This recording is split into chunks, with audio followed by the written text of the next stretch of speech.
Pada konferensi tingkat tinggi atau KTT G20 di Bali pada 16 November 2022 lalu, Presiden Republik Indonesia Joko Widodo bersama pimpinan delegasi kepala negara G20 melakukan penanaman benih mangrove di Taman Hutan Raya Ngurah Rai Denpasar.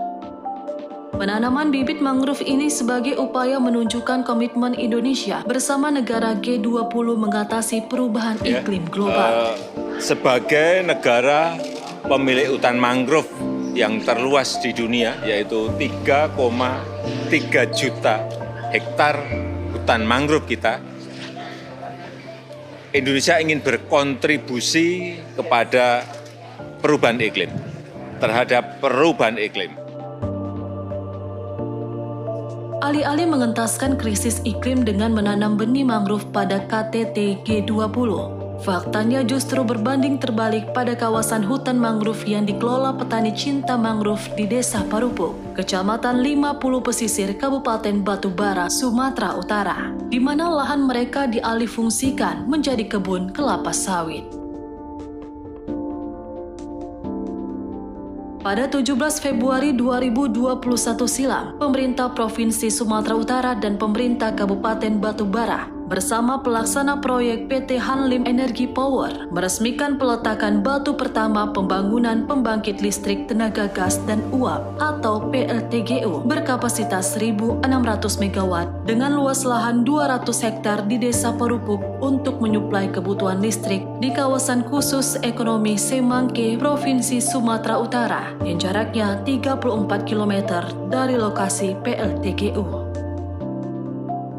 200 hektar lahan ini termasuk di dalamnya kawasan hutan mangrove yang dikelola kelompok petani cinta mangrove dengan luas lebih kurang 90 hektar. 50 hektar diantaranya telah dirambah dan dialihfungsikan menjadi lahan sawit, sedangkan 40 hektar pohon mangrove masih tersisa. Ya itu udah menjadi kebun sawit sekarang. Hutan mangrove. Dan saya pernah menanam itu di tahun 2006. 2006 saya menanam di kawasan sawit yang sekarang itu ada lebih kurang 50 hektar. Bangunan PLTGU itu ada kebun mangrove saya yang kami tanam berdasarkan proyek Gerakan Rehabilitasi Hutan dan Lahan tahun 2006, anggaran 2006 oleh Dinas Kehutanan Kabupaten Asahan itu di sana. Seluas 50 hektar. Dan itu rata. Sehari ini tidak ada lagi yang tersisa. Kemudian ada program yang saya pernah lakukan penanaman di sana bersama MCRMP. Marine Coastal Resort Management Project yang waktu itu didampingi oleh IPB Bogor juga di sana habis. Jadi saya melakukan perlawanan pada waktu itu. Tapi apalah daya saya, kelompok ya sebatas melawan gitu sajalah. Lama kelamaan ya menjadi kebun sawit juga dia. Ya lahan tadi yang saya tanam habis. Pemusnahan mangrove dialihfungsikan menjadi kelapa sawit menyebabkan pengurangan penyerapan emisi karbon dari mangrove dan merusak lingkungan serta hancurnya biota laut. Alhasil akibat perambahan, hasil tangkap para nelayan tradisional di wilayah Desa Parupuk berkurang sejak 5 tahun terakhir. Ikan ini memang sulit, karena kita tuh bukan lampamanya melaut tuh. Kalau jaring udang ini dikatakan jaring udang saja. Kalau ikan ini mesti banyak alat tangkap yang lain. Memang agak berkurang lah kalau misalnya kan alat tangkap pacik ini tidak bisa nak belai lagi. Akhirnya kita ambil dah, nanti malam udah ada lah yang datang model pekaut. Cara-cara ini sampai 3 bulan. 3 bulan. 3 bulan itu agak menguang lah. Kalau normal lah sekitar 2 kiloan. Kalau dia itu agak berkurang, dia dapat sekilo. Itu kalau ikan tadi kalian 4.000. Itu jenis apa tuh? Jenis gelama. Jenis ikan pecok. Kalau udang dikatakan udang swallow 35 per kilo. Dari data BPS Kabupaten Batubara, hasil tangkap ikan di Kecamatan 50 pada tahun 2015 sebanyak 4.218 ton per tahunnya. Sedangkan data di tahun 2016 terjadi kenaikan, yaitu 4.320 ton per tahunnya. Namun mirisnya di tahun 2019 hingga kini, Badan Pusat Statistik Kabupaten Batubara tidak memiliki data terbaru. Apabila pembangunan PLTGU di Desa Parupuk ini dibangun, maka diduga kawasan hutan mangrove yang dikelola petani cinta mangrove akan kembali ditebang dan terjadinya kerusakan hutan mangrove yang selama ini berfungsi menahan abrasi, penyerap karbon, serta tempat di mana ekosistem laut berkembang biak sebagai sumber penghidupan masyarakat. Hal ini justru mengabaikan komitmen Presiden Indonesia Joko Widodo pada KTT G20 di Ngurah Rai, Denpasar, Bali. Kendati pembangunan PLTGU mencuat, kawasan hutan mangrove yang berada di izin HKM kelompok tani cinta mangrove nyatanya dirambah dan diperjualbelikan oleh orang-orang yang mencari keuntungan.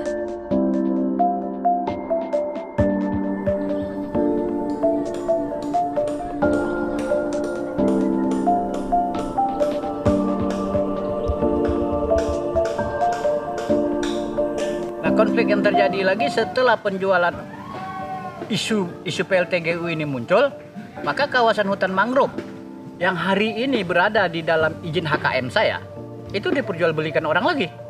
Karena orang udah merasa, wah ini PLTGU, berarti butuh lahan 200 hektar sampailah ke laut. Maka ya sampai lautnya pun juga diukur orang. Selagi ada tanah timbul, air surut nampaknya tanah, tarik juga lah meteran. Buat juga surat lagi di sana. Ya, sampai hari ini kalau saya mau bilang siapa orangnya, saya susah membuktikannya. Kenapa? Suratnya nggak keluar. Tapi tunggu, pada saat nanti pembangunan PLTGU itu akan pasti berkonflik, terutama dengan kami di kelompok Tani Cinta Mangrove. Sementara, guna mengetahui proses pembangunan PLTGU dan memastikan status lahan seluas 200 hektar, kami pun mencoba mengkonfirmasi ke Gubernur Sumatera Utara, namun ini jawabannya. Pasti pertanyaannya kalian, Bapak kan nggak mau habis, tak ada urusan. Studi akademisnya belum selesai. Saya tahu energi memang kita Sumatera Utara perlu ada support. Tetapi ini yang sedang dipastikan berapa sih sebenarnya kebutuhan kita. Sehingga kita koordinasi dengan pemerintah kabupaten. Ini yang sedang kita bicarakan, sehingga bisa kita pastikan untuk ke depan. Karena ada perlu namanya RUPTL, itu wewenangnya pusat. Kalau telah kita tahu RUPTL itu yang harus kita siapkan. Selama itu belum siap, ya itu juga belum jadi-jadi. Nggak ada masalah, semua lahan selama itu lahannya masih lahannya manusia, bisa kita atur. Pengamat energi dari Universitas Indonesia, Ali Mahmudin Ahyak mengatakan, proyek nasional PLTGU yang dibangun pemerintah pasti memiliki tujuan yang baik. Meski proyek PLTGU dinilai ramah lingkungan, namun tidak dipungkiri dampak pembangunan PLTGU di dataran yang berdekatan dengan area pantai pastinya akan mengokupasi lahan yang membuat area budidaya perikanan maupun tangkapan ikan seperti air payau maupun muara di bibir pantai pasti berkurang. Hal ini nantinya akan berdampak besar terhadap ekonomi masyarakat. Nanti masyarakat nggak akan bisa bebas beraktivitas di situ. Dan itu harus diantisipasi. Jadi dampaknya itu bisa kita lihat dari 3 sisi. Pertama, pembangunan area PLTGU di daratan yang berdekatan dengan lokasi pantai pasti akan mengokupasi lahan yang membuat area mereka budidaya perikanan maupun tangkapan mereka di area payo seperti muara, sungai, atau pantai, bibir pantai pasti berkurang. Yang kedua, area tangkapan mereka di tengah laut yang nanti pasti pada garis lurusnya yang sejajar dengan pembangunan TGU itu akan dipasang FSRU ya yang akan mengokupasi lahan di tengah laut yang tidak sedikit yang menjadi objek vital nasional dilindungi negara, tidak boleh ada orang lain yang tidak berkepentingan ada di sana. Berarti luas tangkapan area di lautan pun berkurang signifikan. Itu dari sisi kuantitatif. Ya, angka-angka udah ketahuan lah. Kalau besarannya berapa ya kita survei dong. Kita kan nggak tahu. Produksi ikan dulu berapa, nanti akan jadi berapa, belum tahu. Tapi pasti akan berkurang, ya kan? Pasti berkurang. Bisa signifikan, bisa tidak. Tapi kalau kemudian dihitung jadi signifikan, bisa jadi. Jangan-jangan mayoritas penduduk di sana adalah nelayan, ketika lahan tangkapannya nggak ada, kan di mana mereka nyari makan itu. Setiap proyek pembangunan yang melibatkan teknologi selain mengokupasi lahan juga menghasilkan limbah. Ya, pahami ya, hasilkan limbah. Limbah bisa dalam bentuk limbah di daratan yang masuk ke lautan atau limbah di udara. Kan walaupun menggunakan gas bukan berarti tidak ada emisi, adalah emisi, tapi tidak besar seperti batu bara. Saat kembali mencari tahu mengenai status lahan 200 hektar di area pembangunan PLTGU Desa Parupuk ke Dinas Lingkungan Hidup dan Kehutanan Provinsi Sumatera Utara maupun Kabupaten Batubara, mereka enggan menjawab dan terkesan saling lempar bola. Lalu kami juga mencoba menemui Bupati Batubara, Insinyur Zahir, dan mengirimkan surat resmi untuk melakukan konfirmasi mengenai wacana pembangunan proyek PL3U berkapasitas 1.600 MW ini, sekaligus bertanya mengenai status lahan dan konflik yang terjadi di lahan itu. Namun sampai kini sama sekali tidak ditanggapi. Menurut PLT Kepala Dinas Penanaman Modal dan Pelayanan Terpadu Satu Pintu Kabupaten Batubara, Mei Lubis, mengatakan bahwa pembangunan PL3U masih dalam penerbitan izin lokasi. Yang kami keluarkan dari Kabupaten Batubara ini terkait PLTGU itu masih izin lokasi. Nah, izin lokasi itu diterbitkan di tahun 2021.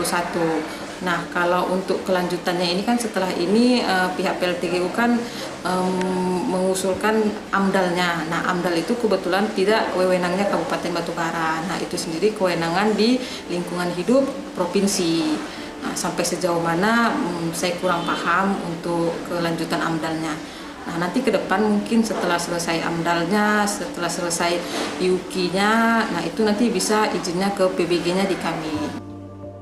Menurut pengamat energi Ali Mahmudi Ahyak, ada 3 aspek yang harus diperhatikan pemerintah dan pengelola PLTGU dalam pembangunan, di antaranya aspek ekonomi, aspek sosial, dan lingkungan hidup. Masyarakat di Desa Parupuk sangat bergantung pada alam, baik hutan, sungai, laut, dan ladang untuk memenuhi kebutuhan pangan mereka. Risiko proyek PLTGU mengkhawatirkan ancaman terhadap dampak lingkungan dan ekonomi masyarakat. Agar proyek ini bisa berjalan baik dan tidak merugikan masyarakat, pemerintah harus transparan mengenai studi kelayakan pembangunan PLTGU yang tidak merusak lingkungan dan ekosistem laut. Sebab jika tidak, masyarakat akan merasakan dampak buruk dari pembangunan PLTGU.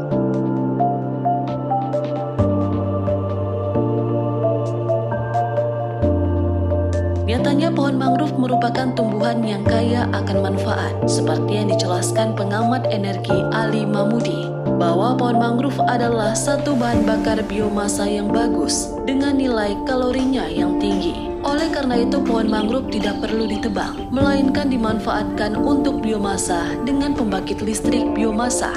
Dan ini menjadi salah satu energi yang cukup bagus tanpa merusak lingkungan dan ekonomi masyarakat.